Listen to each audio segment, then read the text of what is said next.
اس video کے and میں آپ لوگوں کو ایک ایسا راز بتاؤں گی جسے آپ لوگ اس دنیا میں اپنے لیے سب سے بہترین رشتہ ڈھونڈ سکیں گے، اور وہ رشتہ نہ صرف دنیا کے لحاظ سے بلکہ آخرت کے لحاظ سے بھی بہترین ثابت ہوگا انشاءاللہ تعالی۔ اب اس بات کا علم تو ہم سب کو ہے کہ یہ دنیا عارضی ہے، لیکن کیا ہم اس عارضی سے پارٹ کو بہت خوبصورت اور پرسکون بنا سکتے ہیں؟ اس کا طریقہ ہمارے نبی صلی اللہ علیہ وآلہ وسلم نے فرمایا، دنیا متاع ہے، یعنی کچھ دیر تک فائدہ اٹھانے کی چیز، اور دنیا کی بہترین متاع نیک عورت ہے۔ آج کل ہمارے یہاں رشتے کرتے وقت عورت کی شکل و صورت، اس کی تعلیم، اس کا رہن سہن، اس کی خوبصورتی، تقریباً انہی چیزوں پر فوکس کیا جاتا ہے، جو کہ نہایت غلط ہے۔ کوئی لڑکی کتنی بھی نیک کیوں نہ ہو، اگر اس میں یہ کوالٹیز نہیں ہیں تو وہ ریجیکٹ ہو جاتی ہے۔ اس سے نہ صرف لڑکی اور اس کے گھر والوں کی دل آزاری ہوتی ہے بلکہ اللہ تعالیٰ بھی سخت ناراض ہوتا ہے۔ اسی طرح لڑکی والوں کو بھی چاہیے کہ آنے والے مرد میں صرف مال، دولت، پیسہ کا ہینڈسم ہونا، صرف انہی چیزوں کو نہیں دیکھنا چاہیے، کیونکہ صرف انہی چیزوں سے ہم لوگ گھر کا سکون نہیں خرید سکتے ہیں۔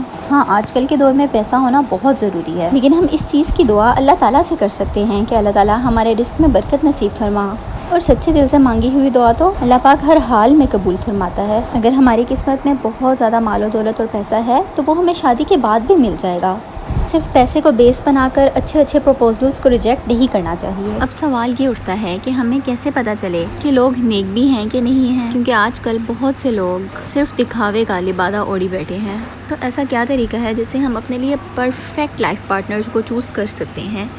تو وہ سمپلسٹ طریقہ ہے ایکوریٹ سنت کے مطابق استخارہ کرنا، کیونکہ آج کل ہمیں طرح طرح کے طریقے استخارہ کے بتائے جاتے ہیں کہ کوئی خواب آتا ہے یا اس طرف کروٹ لے کے سونا چاہیے، یا کوئی لال یا ہرا رنگ نظر آتا ہے، تو یہ سب کی سب سپرسٹیشس باتیں ہیں۔ استخارے کا صحیح طریقہ یہ ہے کہ آپ لوگ دن کے کسی بھی وقت صرف 2 نفل ادا کریں، اور پھر یہ ہے دعائے استخارہ، یہ پڑھیے، اور جہاں پر ورڈ حاصل امرہ یوز ہوا ہے، یہاں پہ 4th لائن میں ہوا ہے،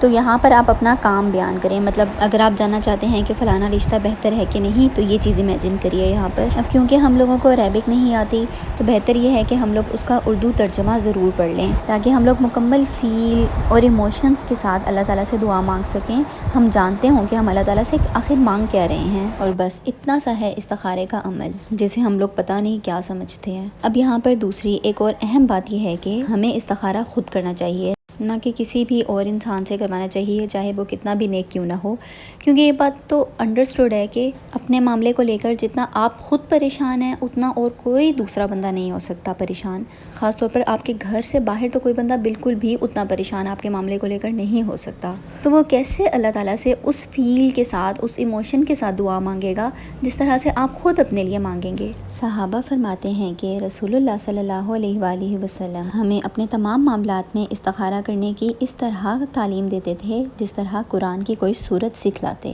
آپ صلی اللہ علیہ وآلہ وسلم فرماتے کہ جب کوئی اہم معاملہ تمہارے سامنے ہو تو فرض نماز کے علاوہ 2 رکعت نفل نماز پڑھنے کے بعد یہ دعا پڑھو۔ اب یہ وہی دعا ہے جو میں نے آپ لوگوں سے پہلے بھی شیئر کی ہے، تو آپ لوگ اسے ایک دفعہ گو تھرو کر لیجئے۔ استخارہ کرنے سے ہم لوگوں کو اتنی بے فکری ہو جاتی ہے کہ اب